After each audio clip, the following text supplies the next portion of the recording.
Bismillahirrahmanirrahim. Assalamualaikum warahmatullahi wabarakatuh. Perkenalkan, nama saya Mega Sapitri, NIM 12010082648. Di sini saya ditugaskan untuk menjawab jawaban dari soal UTS Filsafat Pendidikan Islam. Di mana soal pertama, kenapa mahasiswa prodi PGMI perlu mempelajari filsafat pendidikan Islam? Lalu jelaskan dampak yang Anda rasakan setelah mempelajarinya. Filsafat pendidikan Islam merupakan kajian filosofis mengenai berbagai masalah pendidikan yang berdasarkan ajaran Islam. Sebagai mahasiswa prodi PGMI ataupun seorang calon guru PGMI perlu mempelajari filsafat pendidikan Islam yang bisa memberikan fondasi tanggung jawab kepada calon guru mengenai hakikat praktik. Lalu mempelajari pembelajaran yang di sekolah dan berkaitan dengan pendidikan Islam. Filsafat pendidikan Islam mempunyai peranan yang sangat penting dalam suatu sistem pendidikan. Yang jelas mahasiswa prodi PGMI itu mempelajari ini karena hal ini telah terarah dan berpedoman dasar bagi usaha-usaha perbaikan, lalu meningkatkan kemajuan dan landasan kokoh bagi tegaknya sistem pendidikan. Dari dampaknya yang dirasakan setelah mempelajari filsafat ini yaitu bisanya memberikan pengertian tentang cara hidup, pandangan hidup, dan juga dapat dengan pandangan dunia. Yang kedua, dapat mempertahankan, menunjang, dan melawan atau berdirinya netral terhadap pandangan filsafat lainnya. Yang ketiga, dapat membuktikan atau mencari kebenaran dari segala fenomena yang ada. Lalu soal 2, pada pertemuan ketiga kita telah membahas pembelajaran tentang sumber pengetahuan dan kebenaran, di mana mahasiswa itu milenial, bagaimana cara Anda menganalisis atau cara kita menganalisis informasi atau berita dari media sosial seperti Instagram, Facebook, YouTube, dan lainnya untuk menentukan informasi tersebut hoax atau bukannya dalam perspektif Islam. Jadi menurut saya dapat menentukan informasi itu atau berita pada media sosial yang ada yang sama beritanya dan ada juga yang berbeda, tapi di lain hal isinya juga berbeda, tapi menurut pendapat dia masing-masing. Menurut saya juga sendiri agar dengan hal itu agar bisa memastikan informasi atau berita tersebut hoax atau bukannya, kita dapat melihat dan terus menonton berita yang akan kita ketahui hoax atau bukannya dalam perspektif Islam. Di sini telah banyak saya dengar pada sebagai contohnya itu pada berita kelangkaan minyak goreng. Di sini banyak media sosial yang menceritakan dengan kelangkaan minyak goreng. Ada minyak goreng langka yang pada awalnya curah dengan harga yang murah dan menjadi harga yang mahal, dan ada minyak goreng yang telah disubsidi untuk masyarakat. Tapi dengan hal ini hanya bisa membelinya 1-2 liter saja per orang. Dengan kondisi seperti ini serupa sebenarnya juga banyak terjadi di lokasi lainnya yang juga mengalami kelangkaan minyak goreng murah.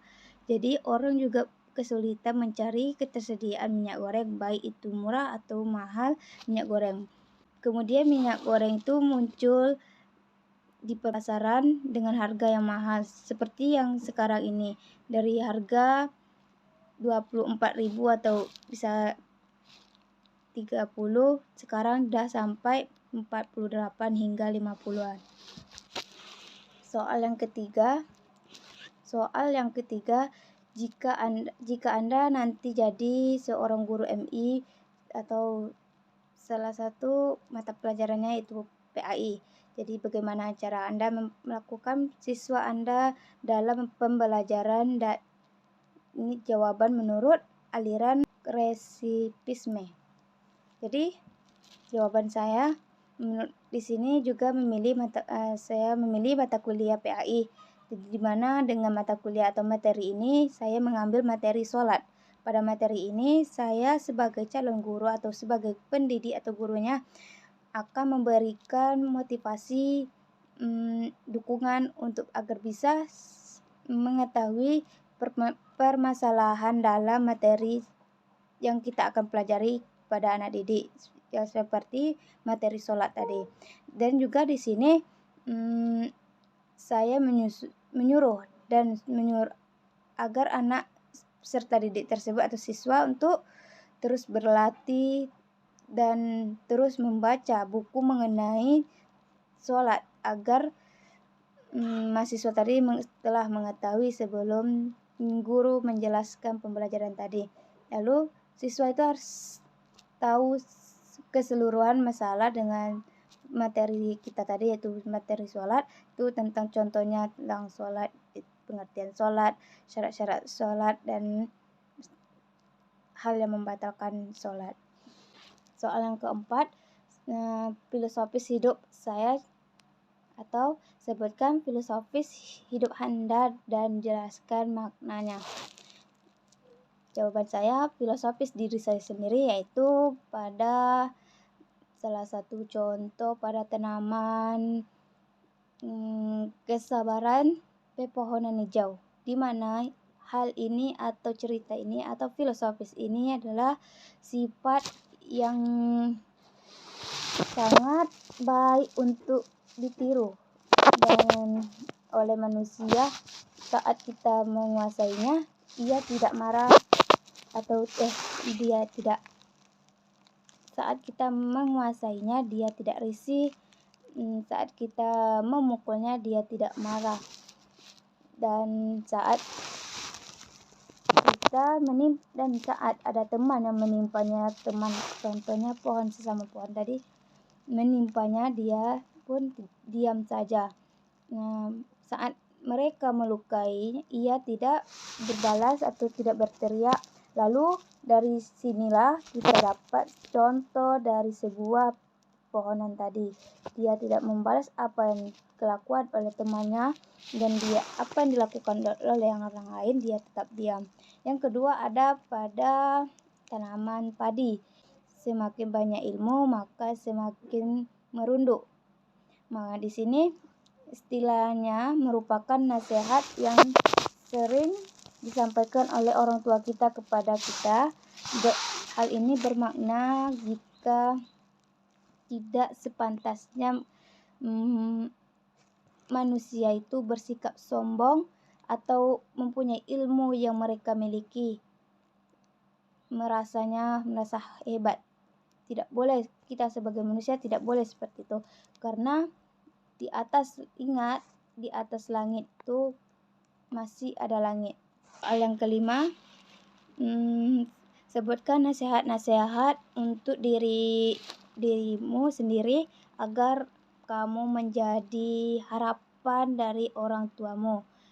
Nasihat-nasihat saya sendiri untuk harapan orang tua saya, yaitu baik nasihat saya sendiri itu agar saya bisa menjadi harapan atau kebanggaan orang tua saya ya. Pertama kali, saya akan selalu mendoakan kesehatan, keselamatan, panjang umur pada kedua orang tua saya, agar ia bisa selalu panjang umur agar bisa melihat, dan dia pun bisa mendoakan agar saya sendiri menjadi anak yang soleha, menjadi anak yang pandai dan terkemuka ke depan, dan menjadi kebanggaan orang tua dan masyarakat. Yang ketiga, kita ini sebagai anak, jadilah anak yang selalu mendengarkan nasihat dan kata-kata dari orang tua, dan jangan membantah dan membentaknya, dan janganlah berkata kasar terhadap mereka. Karena sebagai saya sendiri, janganlah jadi anak yang terlalu kasar kepada orang tua, karena orang tua itulah orang yang paling kita hormati, paling kita sayangi. dan saya sendiri akan selalu mendapatkan ilmu yang saya cari dan menuju ke jalan kebenaran, karena ridho orang tua itu adalah ridho Allah Subhanahu wa Ta'ala. Sekian dari saya. Wassalamualaikum warahmatullahi wabarakatuh.